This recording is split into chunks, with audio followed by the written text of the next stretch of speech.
Next mong laban. So balagtasan naman next mo. So to si Baby Bella, tapos na po. Bella, bakit hindi ka sumayaw? Ano mami? Kaya mo pa? Sabi ko sa'yo, huwag ka na sumama eh. So ito guys, pauwi na po kami. So next naman po ay sa Ate Tisha. So abangan po natin kung mananalo po si Kuya Jacob sa kanya cooking contest. Uwi muna tayo guys. And wow, may isang bata yung chicken, KFC.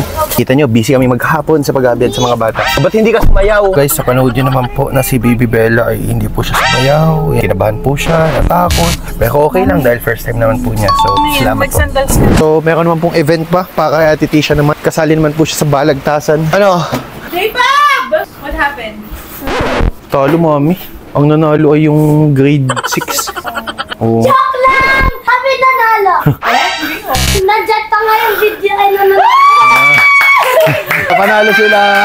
Panalo si Kuya Jacob guys. Nakatatlong talo ka. Ang talo mo ay grade 2, grade 3, grade 4. Pagdating mo kayong grade 5, tsaka ka pala nag-champion. Okay, let's go! Noong ako ay isilang, ay hindi ko nalalaman. Sa paglaki ay magulat na ito ay daigdigan. Hinubog ni ama't ina ang diwa ko at isipan sa magandang simulain. At dakilang mga aral, hindi sila nang ginawa at matyagang sumabaybay hanggang ako'y magkaisip pumasok sa paaralan. Paaralan ang nagmulat ng aking diwa't isip. Ang daigdig ay lagi nang kasinlaki ng daigdig. Sinagdaang mga taon, 300 mahigit. Kalahating bilyon pa lamang ang tao sa statistik. Ikalawang libong taon kung dumating at sumapit. 7 bilyon tayong lahat.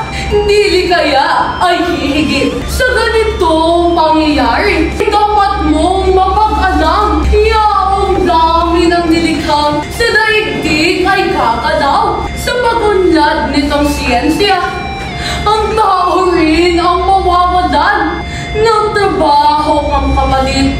Mapinaryang matuturan. Paano yaong ibang bisig lamang ang puhunan? Hindi sila ay matitigil at sikmura ay kakalam.